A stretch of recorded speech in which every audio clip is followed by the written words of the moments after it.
Madame, Monsieur, bonsoir, bienvenue dans ce point de l'actualité. Une bonne nouvelle pour les petits producteurs de café.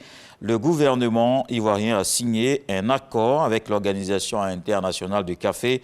C'était ce jeudi à Londres via le représentant permanent de la Côte d'Ivoire auprès des organisations internationales des produits de base. Un accord qui permet de rentabiliser l'industrie caféière dans le monde. Le secteur privé va y prendre une part importante. Les producteurs aussi pourront avoir de nouveaux débouchés. Et on va rester dans ce développement de l'agriculture. Casablanca accueille des événements majeurs pour le commerce et l'agroalimentaire.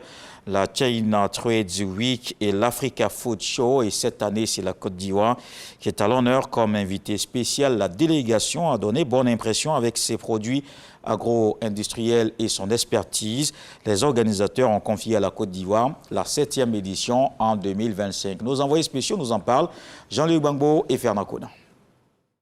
Casablanca bat au rythme des échanges commerciaux et agroalimentaires. Pour sa 6e édition, le China Trade Week et Africa Food Show, rendez-vous incontournable pour les acteurs du commerce et de l'agro-industrie, ont déroulé le tapis rouge à la Côte d'Ivoire, invité d'honneur cette année. Une délégation ivoirienne riche en talent et en savoir-faire a marqué les esprits avec des produits locaux de qualité et des innovations prometteuses. J'ai envoyé les produits locaux, made in Côte d'Ivoire. Nous avons le biscuit de baobab, au gem-gem, le beurre de karité, les mangues séchées et le message est très bien passé. Tout s'est bien passé, vraiment nous avons bien accueillis et on a eu des partenaires, on a échangé. Des rencontres fructueuses avec des partenaires internationaux qui ont ouvert des perspectives nouvelles pour les relations sud-sud.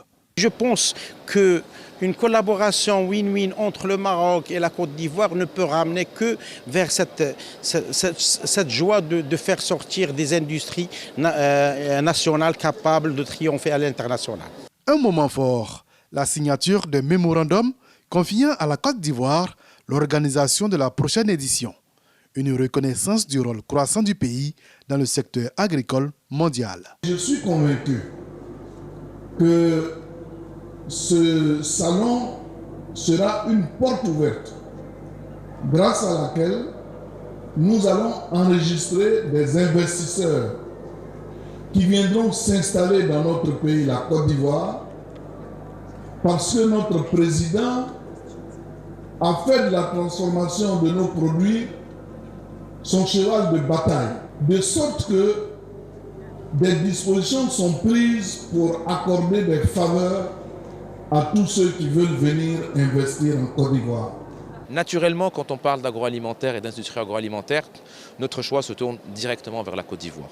Abidjan, pour nous, sera la capitale de l'industrie agroalimentaire mondiale, ou dans une première étape ouest-africaine pour 2025, en attendant d'aller plus loin et d'en faire, pourquoi pas, un rendez-vous international où Abidjan sera au cœur de ce rendez-vous. En 2025 donc, tous les projecteurs seront braqués sur la Côte d'Ivoire, futur hôte de cet événement international. Une victoire pour la coopération et le rayonnement de l'agro-industrie ivoirienne. Et après Octobre rose contre le cancer du sein, c'est Novembre bleu. Ce samedi, le ministre de la Santé, de l'Hygiène publique et de la couverture maladie universelle a pris part à la cérémonie officielle de la lutte contre le cancer de la prostate. Elle s'est déroulée au Centre national d'oncologie médicale et de radiothérapie Alassane Ouattara au CHU de Cocody. L'objectif de cette journée est de mettre un point d'honneur sur la sensibilisation, le dépistage précoce et la bonne pratique du sport pour éviter cette maladie. Dans le reste de l'actualité, en RDC, près de 26 millions de personnes sont toujours confrontées à des niveaux de crise ou d'urgence de l'insécurité alimentaire. C'est ce qu'indique le dernier rapport du cadre intégré de classification de la sécurité alimentaire. La violence armée, la poursuite des conflits et la flambée des prix figurent parmi les causes principales de cette situation alarmante. Les provinces de l'Est, notamment le Nord Kivu, le Sud Kivu et l'Ituri, sont toujours les plus gravement touchés. Selon les experts, la reprise des pluies expose de nombreuses régions à de nouvelles inondations et glissements de terrain, amplifiant ainsi les pertes agricoles et économiques. Les Elders haussent le ton sur la situation à Gaza. Ce groupe fondé par Nelson Mandela comprend des prix Nobel de la paix, ex-secrétaire général de l'ONU ou encore d'anciens chefs d'État et de gouvernement. Ils ont salué la décision de la Cour pénale internationale de poursuivre le Premier ministre israélien Benjamin Netanyahou et son ministre de la Défense. Ils ont aussi affirmé que Gaza était une tâche sur la conscience du monde.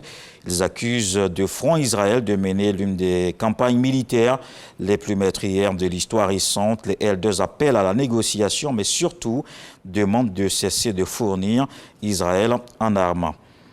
Et pour terminer, notre invité de la page culture est la ministre-gouverneure du district autonome des Lacs, Mme Raymonde Goudou Kofi, initiatrice du Zrama Festival, un événement pour mettre en avant les potentialités de 3 régions, Nzi, Ifou et Bélier. La 2e édition s'est tenue les 14, 15 et 16 novembre dernier. On se retrouve donc à 20h pour la grande édition.